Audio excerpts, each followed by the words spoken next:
Hai guys, jadi aku Kayla dari 12C mau mempresentasikan asesmen bahasa Indonesia. Oke, jadi ini adalah PPT asesmen bahasa Indonesia. Di sini saya akan membahas materi tentang CV formal, CV non formal, semiotika Roland Barthes dan semiotika Ferdinand de Saussure. Terus selanjutnya saya akan membahas postmodernisme dan postkolonialisme. Oke, jadi yang pertama itu akan membahas tentang CV. Jadi apa sih CV itu? Jadi CV itu adalah curriculum vitae yang tujuannya itu untuk melamar pekerjaan, terus mempromosikan diri, mempersingkat pendidikan, memperlihatkan hal-hal untuk kita melamar kerja supaya bisa lolos wawancara dan dibuat semenarik mungkin supaya bisa diterima dan lolos wawancara. Terus selanjutnya apa aja sih struktur CV formal dan non formal? Jadi untuk CV formal itu ada ketentuannya. Ketentuan CV formal itu biasanya dia menggunakan latar merah dan foto yang formal. Dan di sini yang pertama itu ada nama panjang, nomor telepon dan email. Di sini itu tidak terdapat alamat karena di sini CV formal. Dan di sini selanjutnya ada tentang saya, menjelaskan bagaimana pendidikan saya secara singkat, menceritakan diri secara singkat, dan apa saja pengalaman dan skill yang kita miliki gitu. Terus selanjutnya di bawah tentang saya itu ada pendidikan universitas, dan selanjutnya di sini saya isinya S1 dan S2. Terus selanjutnya ada keterampilan. Di sini keterampilannya itu dibagi menjadi beberapa jenis dan setiap keterampilan itu diisi sesuai kemampuan. Dan yang terakhir ada pengalaman kerja. Pengalaman kerja itu isinya mulai diisi dari bulan atau tahun, dari mulai kita magang atau kerja sampai kita selesai itu tahun berapa. Dan selanjutnya kita tulis kita kerja sebagai apa dan kerjanya di mana. Nanti di bawahnya ini untuk menjelaskan pekerjaan kita itu ngapain aja. Oke, selanjutnya untuk CV non formal. CV non formal itu perbedaannya fotonya itu boleh foto yang tidak formal dan biasanya boleh banyak gambar atau warnanya serta elemen-elemen, karena seperti kayak lebih bebas gitu. Dan di sini biasanya terdapat alamat, dan selanjutnya sama aja, tetap ada pendidikan, pengalaman kerja. Cuman di sini saya buatnya lebih singkat, benar lebih singkat daripada CV formal karena bahasanya juga berbeda, kayak bahasanya tuh lebih santai seperti itu. Terus selanjutnya saya ingin membahas semiotika dari Roland Barthes. Jadi semiotika itu adalah ilmu yang digunakan untuk mengartikan suatu tanda yang dimana bahasa ialah lapisan atas tanda-tanda yang memiliki pesan tertentu dari masyarakat. Dan menurut Barthes sendiri, semiotika adalah ilmu yang menafsirkan tanda-tanda yang dimana bahasa merupakan gabungan dari tanda-tanda yang memiliki pesan tertentu dari masyarakat. Dan unsur semiotika Roland Barthes itu ada 3, yaitu konotasi, denotasi, dan mitos. Konotasi itu diartikan sebagai sebuah kata yang mengandung makna kiasan, tapi atau bukan arti sebenarnya. Sementara denotasi itu adalah makna sebenarnya, dan mitos adalah sesuatu yang harus dilakukan dan bukan sesuatu yang harus dibuktikan. Nah, contohnya saya mengambil dari analisis film Miracle in Cell yang ada di scene ini. Kalau Pak Albi bisa lihat, di scene ini ada 3 penjelasan unsurnya, yaitu yang pertama didenotasi ketika Bapak Dodo tuh berteriak terbang pas dia menaiki balon udara.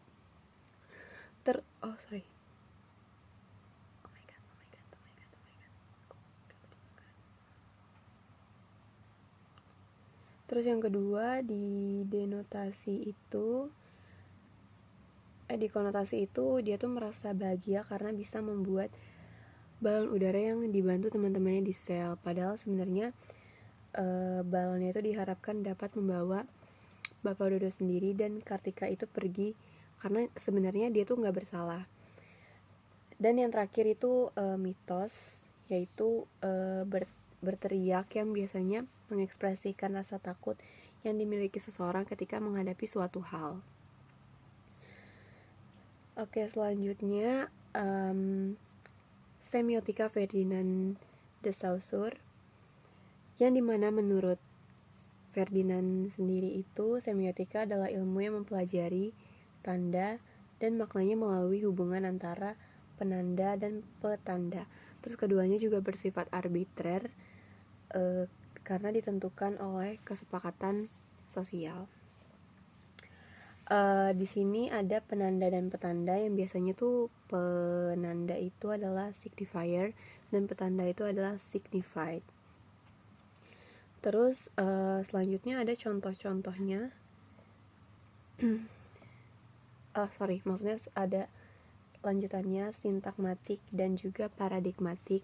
Jadi sintakmatik itu unsur-unsur dalam sebuah urutan, kayak misalnya kata-kata dalam kalimat. Terus habis itu kalau paradigmatik itu adalah hubungan unsur-unsur yang dapat saling menggantikan satu sama lain, seperti kata-kata yang dapat digunakan. Terus selanjutnya adalah bahasa atau lang dan ujaran atau parlo. Kita langsung ke contohnya aja. Nah, di sini saya ambil contohnya dari Gojek, pasti ada jalan. Di sini bisa dilihat logo Gojeknya, dan di sini bisa dilihat ada warna-warnanya, terus ada tulisan pasti ada jalan. Lihat sini, oke.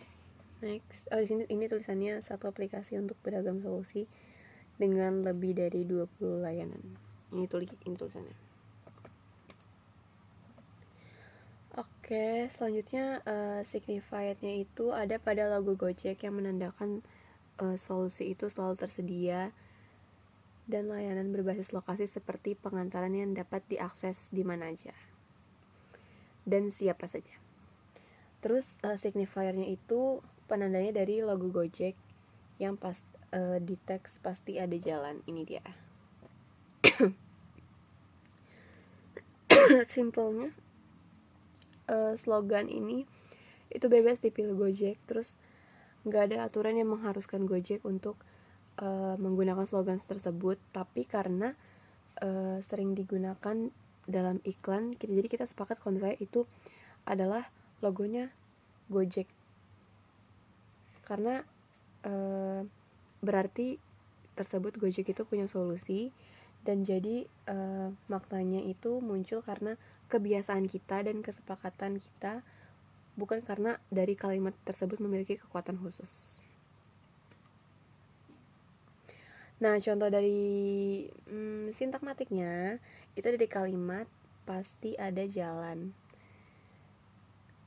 Kalau paradigmatik, kalau sintakmatiknya itu kan menciptakan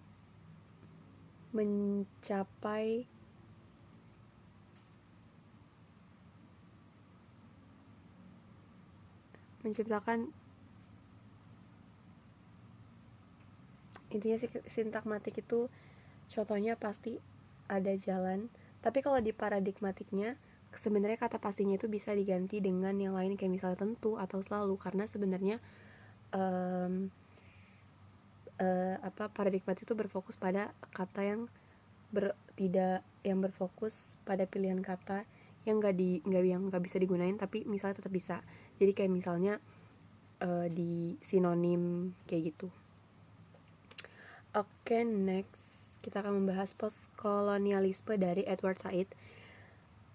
Jadi Edward Said itu adalah salah satu pemikir terkemuka dalam bidang postkolonialisme, terutama dalam bukunya yang berjudul Orientalism tahun 1978. Dan dia tuh mengkritik cara pandang Eropa terhadap Timur yang dimana seringkali digambarkan sebagai daerah terbelakang. Dan dia juga menunjukkan bagaimana wacana Barat menciptakan gambaran Timur untuk memperkuat dominasi kolonial dengan menggunakan pendekatan kritik wacana. Nah, ciri-cirinya itu ada banyak ya, dari segi bahasa. Kita bahas kayak dari bahasa Melayu, bahasa Inggris, ataupun bahasa Belanda. Terus temanya tentang penjajahan, perlawanan, terus berlatar belakang masa kolonial, dan juga banyak berisi kritik pada pemerintah pada saat itu. Terus bisa juga berisi atau bernilai gagasan dari nasionalisme dan lain-lainnya.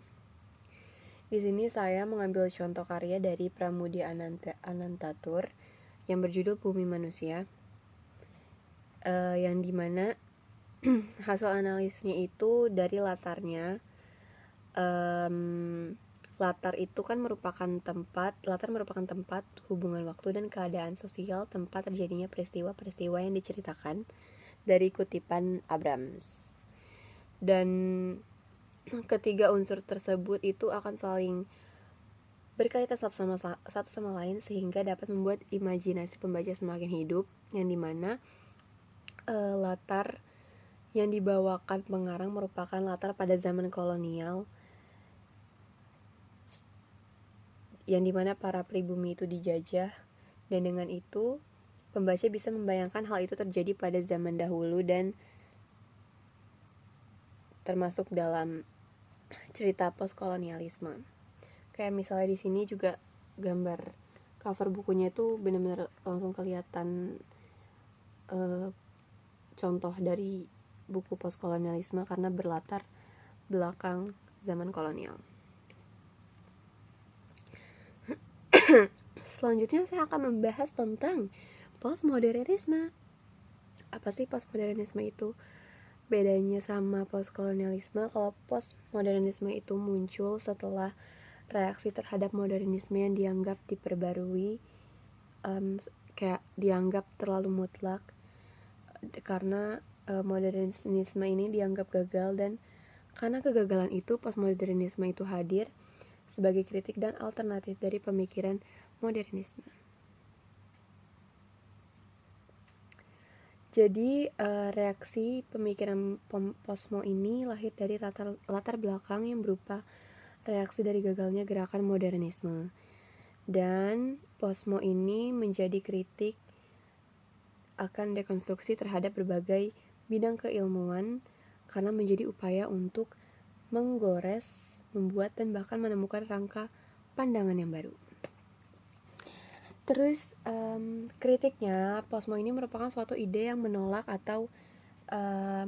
ataupun yang termasuk dari pengembangan suatu ide yang ada tentang teori pemikiran massa yang sebelumnya mencoba untuk memberikan kritikan terhadap postmodernisme yang dianggap telah gagal.